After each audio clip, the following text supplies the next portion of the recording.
Perezida Kagame yongeye kuvuga ku bibazo bimaze igihe bigaragara mu mupira w'amaguru w'u Rwanda, maze agaragaza ko hari imyitwarire n'imikorere bikomeje kudindiza iterambere rya ruhago nyarwanda. Mu kiganiro cyabaye kuri uyu munsi ubwo yasubizaga ikibazo cy'umunyamakuru Sam Karenzi, Perezida Kagame yavuze mu buryo butandukanye ibibazo byamunze umupira w'amaguru w'u Rwanda. Aho harimo ibiyobyabwenge, amarozi, ruswa, amatiku ndetse n'ubujura bw'amafaranga biboneka mu mikino y'u Rwanda. Ariko hari ikindi kintu cyakuriye abantu cyane. Umunyamakuru Sam Karenzi yamajije niba Perezida Kagame azakomeza kujya kuri stade nk'uko yagaragaye mu gutangiza imikino ya Sekafa Kagame Cup. Igisubizo cya Perezida Kagame n'imyitwarire ye byatumye benshi bibaza niba ari ubutumwa bukomeye ashaka kugeza ku bakora ruhago. Uyu munsi turabisesengura byose, ntukibagirwe gukanda kuri subscribe. Kagame yavuze ku myitwarire mibi ya ruhago nyarwanda. Perezida Kagame yavuze ko ikibazo cya ruhago atari ukubura ubushobozi cyangwa se abantu bakunda umupira w'amaguru gusa. Hari imyitwarire ikomeje gutuma iterambere ry'umupira w'amaguru mu Rwanda ritageza ku rwego twifuza. Mu byago rucanimo ibiyobyabwenge, amarozi ndetse na ruswa. Ibi ni ibintu bibaye mu mupira w'amaguru bishobora kugira ingaruka ku bakinnyi, ku makipe ndetse no ku cyizere abafana bagirira amakipe yabo. Umupira w'amaguru uba ugomba gushingira ku mpano, imyitozo, ubunyamwuga ndetse no gukorera mu mucyo. Ariko iyo ibintu bitari byo ngo bikorwe muri ubwo buryo, bibasha gutuma umupira w'amaguru udindira n'iterambere ryawo rigahera inyuma. Perezida Kagame rero yashimangiye ko abakora ruhago bagomba guhindura imikorere ndetse n'imyitwarire. Amatiku mu makipe nk'ibyangiza ruhago. Ikindi kandi Perezida Kagame yagarutseho ni amatiku. Hari amakipe yanashobora kuvuka imbere mu makipe cyangwa se hagati y'amakipe. Iyo amakipe ahora mu makimbirane, abayobozi batumvikana, abakinnyi bakagira ibibazo ndetse n'ubuyobozi, abafana bakinjira mu mpaka zidashira, ibi byose bishobora kugira ingaruka ku mukino ubwawo. Ruhago ikeneye ubufatanye, ikipe ikeneye ubuyobozi bwiza, abakinnyi bakeneye discipline nziza, abatoza bafite ubushobozi ndetse n'abafana bashyigikiye ikipe mu buryo bwubaka. Iyo buri wese awugiye mu ntambara ze bwite, igikombe cyangwa intsinzi bishobora kuba ku rundi ruhande rw'uwo muhanganye. Ubwibi cyangwa se ubujura bw'amafaranga buboneka mu mikino yo mu Rwanda. Ikindi kibazo gikomeye Perezida Kagame yagaragaje ni ubujura. Yavuze ko abantu bashobora kwiba amafaranga ndetse n'ibiva mu mukino. Iki ni ikibazo gikomeye kuko ruhago ari umwuga usaba amafaranga menshi. Amakipe abasabwa ingengo y'imari, abakinnyi bahembwa, abafana bagura amatike, hakaba amafaranga ava mu mukino ndetse n'abandi bafatanyabikorwa. Iyo amafaranga atagenda aho yagenewe, iterambere ry'ikipe rirahungabana. Perezida Kagame rero yasabye ko abakora ruhago bareka imikorere mibi kandi bakagira ubunyangamugayo mu byo bakora. Perezida Kagame yabashije kuba yasaba abantu kuba bakorera hamwe ndetse bakaba babasha kunga ubumwe mu rwego rwo gufasha amakipe yabo. Hari akandi kantu kagaragaye ubwo umunyamakuru Sam Karenzi yabazaga Perezida Kagame amajeri bazakomeza kuza kuri stade.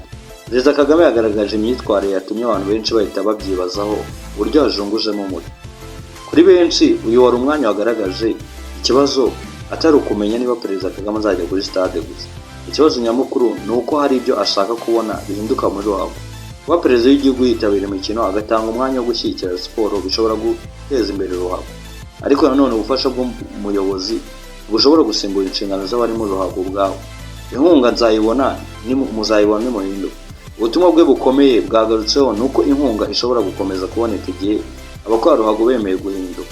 Nuvuga ko ikibazo atari amafaranga gusa, ntabwo ari ukubaka stade, ntabwo ari ugutanga inkunga gusa, ntabwo ari ukuzana abakinnyi cyangwa se abatoza beza gusa. Niba imikorere mibi ikomeza, ibyo byose bishobora kutabyaza umusaruro mu buryo twifuza. Perezida Kagame yagaragaje ko igihe abakora muri ruhago bazemera kureka imikorere mibi, inkunga izakomeza kuboneka nk'uko byahoze. Ibi bishyira inshingano ku bitabiriye ruhago bose. Ubutumwa bugenewe ndetse ubutumwa bwa Perezida Kagame ntabwo bwari bugenewe umukinnyi umwe gusa cyangwa se ikipe imwe. Bureba urwego rwa ruhago muri rusange. Abayobozi b'amakipe, abakinnyi, abatoza, abasifuzi, abafana, abashinzwe amarushanwa ndetse n'abandi bose bagira uruhare muri ruhago. Umuntu wese afite uruhare mu kubaka cyangwa se gusenya icyizere muri ruhago. Iyo umukinnyi yagize imyitwarire mibi biragira ingaruka ku ikipe. Iyo umuyobozi akora nabi bigira ingaruka ku ikipe. Iyo umusifuzi cyangwa se undi muntu wese mu mikino atubahirije ubunyamwuga bwe nabyo bigira ingaruka ku icyizere cy'abafana. Kuki Kagame yibanda kuri ibi ngibi? Perezida Kagame amaze igihe ashyigikira siporo kandi akagaragaza ko ashaka ko u Rwanda rugira siporo ikomeye. Uyu munsi w'ubutumwa bwe bwari bushingiye ku kintu gikomeye. Inkunga n'ibikorwa remezo byonyine ntibihagije. Abantu bagomba guhindura imikorere. Niba igihugu gishyira amafaranga muri siporo ariko amafaranga akaba atagera aho yagenewe, ikibazo kiracyahari. Niba hubakwa stade nziza ariko imyitwarire ikaba mibi, ikibazo kiracyahari. Niba ikipe ifite abakinnyi beza ariko hagati yabo hakaba harimo amatiku, ikibazo kiracyahari. Niyo mpamvu Perezida Kagame yashimangiye impinduka zigomba gutangira ku bantu ubwabo. Ubutumwa ku bakora muri ruhago. Umuntu wese ukora muri ruhago, ubutumwa bw'uyu munsi burasobanutse. niba hari ibiyobyabwenge bigomba kurwanywa, niba hari amarozi agomba kurwanywa, ndetse n'imyumvire myiza ikaranga ruhago ndetse na siporo nyarwanda. Niba hari ruswa bagomba kuyirwanya, niba hari amatiku hakenewe ibiganiro n'ibikoranire, niba hari ubujura bw'amafaranga hakenewe gukorera mu mucyo ndetse no kubazwa inshingano, kuko nta ruhago ikomeye yubakwa n'abantu badashaka guhinduka.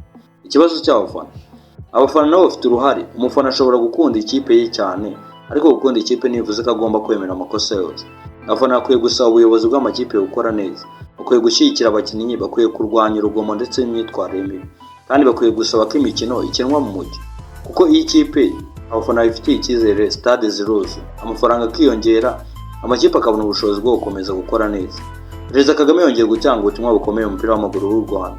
Yagaragaje ko ibibazo bihurimo nk'ibiyobyabwenge, amarozi, ruswa, amatiku ndetse n'ubujura bw'amafaranga buva mu mikino ari bimwe mu bibazo byamunze ruswa, ariko icy'ingenzi kurusha byose ni uko yavuze ko ari ubushake bwo gukomeza gushyigikira ruhago igihe abayikorana ndetse n'abayiteguye kuba bayiteza imbere bahindura imikorere, kandi ko ikibazo cyo kuri stade atari ikibazo wavuga ngo ni ikibazo cy'ingenzi mu gihe bo bazaba babashe guhinduka, azabasha kwitabira ndetse azabasha kugaruka mu kibuga.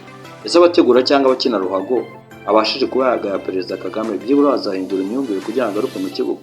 Ubu ni ubutumwa umukuru w'igihugu yaje kubatanga bubumbatiyemo ibintu byinshi ashaka gusobanura.